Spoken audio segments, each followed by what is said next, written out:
John McCain in the fall. That is a great American portrait, as I said earlier in the show, to see those two fellows from different backgrounds, one from white American and African background, the other one with a Mexican background and an English-American Anglo background and American Indian, all standing there as power figures in American politics with all those young people cheering. And what a moment. Well, it's time for the Politics Fix, tonight's roundtable. MSNBC political analyst Michelle Bernard, Jill Zuckman of the Chicago Tribune, and, of course, the great Adam Clymer, author of Drawing the Line at the Big Ditch. He's got a great new book out. He's one of the favorites of Dick Cheney from what we've been able to hear over the years. I think he said, oh, yeah, he's a big one, whatever it was. Let's get to this issue of this week, the biggest news. Dina Washington said what a difference a day made. All of a sudden, a bad week for Barack, a tough week for Barack. He had to defend himself and give a great speech about race to get himself out of a ditch. He gets the biggest endorsement so far in the campaign, Bill Richardson. Its significance, please, Jill. Everybody wanted that endorsement. I mean, Senator Clinton worked really hard. Her husband went and watched the Super Bowl with Governor Richardson. I mean, they did everything they possibly could to get it. And the fact that Obama was able to pull it out and somewhat change the subject to get it back on track in a positive direction, it was a really big day for him. I know Bill Clinton was calling this guy regularly. Reminded me, he gave him 2 cabinet appointments, UN and energy. Bill Richardson owed Bill Clinton, but he paid it off to Barack Obama. Well, it was, what have you done for me lately, I think. And look, and I think Richardson has made it clear for some weeks that that's his inclination. He was calling on somebody he was effectively calling on Hillary Clinton to drop out if she didn't win both Ohio and Texas, which he thought she wouldn't. But he still wants her out. Yeah, and I don't think she's going to go. Michelle, it was the many faces of Benetton today at that stage out there with Barack Obama and, of course, Bill Richardson, both with their various backgrounds. They're sort of connected different backgrounds. I was impressed by the power of that stage. However, the question is political. Will this drive Hillary Clinton to throw in the towel?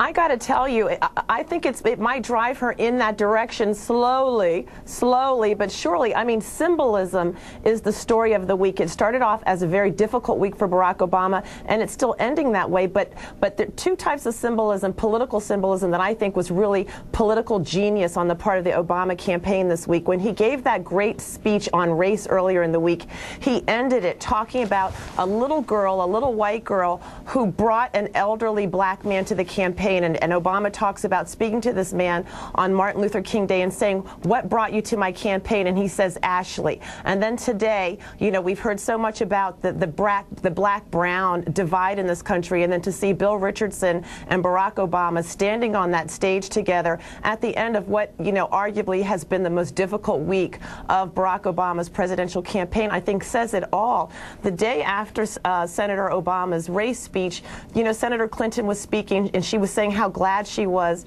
that he gave the speech. But, you know, at that moment, and it was just a snapshot in time, but at that moment, she looked defeated. And I think that this is that leading up to April, I mean, okay, by no I'll tell you means who's is the not race defeated. over, but it's going to be difficult. Here's her husband, former President Clinton, what he had to say. Some tough words today. I think he's still in a fighting mood.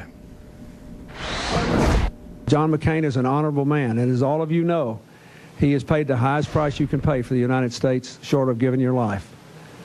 And he and Hillary are friends. They like and respect each other. They have big disagreements on foreign policy and economic policy. They have taken reluctant Republican senators all over the world to prove that global warming is real, but there is a way to deal with it that grows the economy and doesn't shrink it. And we now have a bipartisan majority in the Senate to do something about this. That's the kind of leadership this country needs. And I think it'd be a great thing if we had an election where you had 2 people who love this country and were devoted to the interests of the country, and people could actually ask themselves who's right on these issues, instead of all this other stuff that always seems to intrude itself on our politics. You know, when he waves that finger at him, I remember him waving that finger before. I did not have, you know, when he starts to wave that finger, I begin to wonder what is he talking about? There's only 2 patriots running this race, and the other guy has all this other problem as if it's his fault. Well, when he waves his finger, reach for your wallet. Jill? I don't believe that he's trying to suggest that Senator Obama is not a patriot. I think what he's saying is Senator Clinton and Senator McCain like each other and they have policy disagreements. You have two people that love the country and don't have all this other stuff. What's all this other stuff, and why single these two out as the patriots? I think what he's saying is if these two are in a general election together, it will be a great race. It will be an uplifting race where people can feel proud of their country. That's a unique selling point. Look, Senator McCain talks about it a lot. Unique selling point. So they're paired off more or less politically. Exactly. What do you think about that, Michelle? That they're now defining who they think their ideal opponent should be. Now they pick the opponent. Hillary Clinton says, I'm still in the race, and then she says that McCain and I match up well. This is analogous to Hillary Clinton inviting Senator Obama to be her vice president a few weeks ago. That didn't work, so today's campaign strategy is completely to ignore Senator Obama and act as if Senator Clinton is going to be the Democratic nominee. And won't we have a great debate on policy issues if the race is between Senator Clinton and Senator McCain? Adam. Well, I think one of the reasons for this, the only real way she has a chance of winning this nomination is to persuade superdelegates from polls that she can beat McCain and that Obama would lose to McCain. So making people think about that race is basically the only thing she has going for her. But you know, it's a long shot, but it's a possibility. You know, I've heard today that they're going to try to win in North Carolina. The Clintons and pull an upset like guess who once did. Ronald Reagan was about down and out in 1976, and then he discovered the Panama Canal issue, as I say in this book, and the rest. Do the Clintons have a Panama Canal issue up their sleeve that they can turn this election around with? I don't know what's left in the cookie jar. Hey, how about let's not forget about Pennsylvania. She's poised to have a very big victory in Pennsylvania. Therefore, will it change the delegate tally much? I just don't think everybody's acting like they're writing her obituary today, and I just Well, the Politico wrote it today. They said that it's a myth to argue that she's still in the race unless an extraordinary event. 908. We're back with a politics fix in our roundtable, starting with Jill. I mean, Michelle, I got to let Jill start. Michelle, you can jump right in on this because you are making the case that despite the fact we had a report on earlier from Politico, that if you look at the numbers, the hill is so steep for Senator Clinton. She has to win 60% of all the races left, and even then will come up short in delegates. You see a path, if narrow, for victory for the Clintons. All I'm saying is that to say that the media is trying to be objective by saying that the race is dead even is a bit of a straw man. I think the press has been reporting that Senator Clinton has a very difficult path ahead, that it's extremely hard for her to get to the nomination, but it's not impossible. I mean, it's think still television as a medium Michelle has been suggesting that there's still an equal chance at the starting gate, that they're just leaving the gate. That's the way it sounds like when I look at the headline coverage. They're both in the contest here. It's close. This game ain't over yet. I know why, but that's the way it's being sold. When in fact, as you say, it's an uphill of Hillary winning 60%. The other guy merely has to hold 40-some% to win that from now on. Michelle. I think the media coverage has been fair. I think that no one is saying that it is impossible, but if you look at the delegate count, it is highly improbable. You know, I understand what Jill is saying. If she wins Pennsylvania, if she wins Guam, if she wins North Carolina, that the momentum will change. But if Barack Obama wins the popular vote, if he is ahead in the delegate count, and all of a sudden the superdelegates decide that Hillary Clinton should be the Democratic nominee, I think it's going to spell disaster for the Democratic Party, and the chances of that happening are very, very small.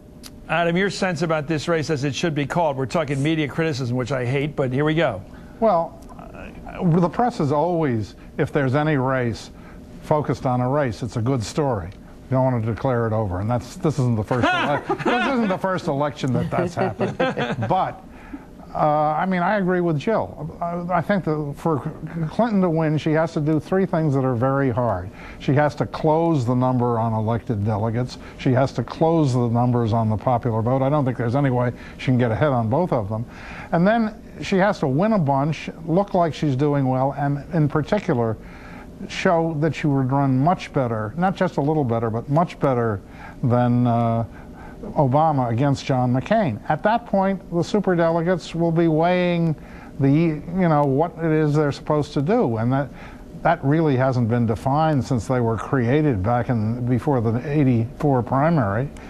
And so close the delegate count, close the popular vote, win a bunch in a row to make it look like you got momentum, and then win the matchups in the polls with John McCain. You agree with that? I agree with that. And that's a tall order, but it's doable. It is a tall order. She's got a difficult road to hoe, but it's not over. And a lot of people are discounting, saying the super delegates don't matter. They're over there. We're just looking at the states.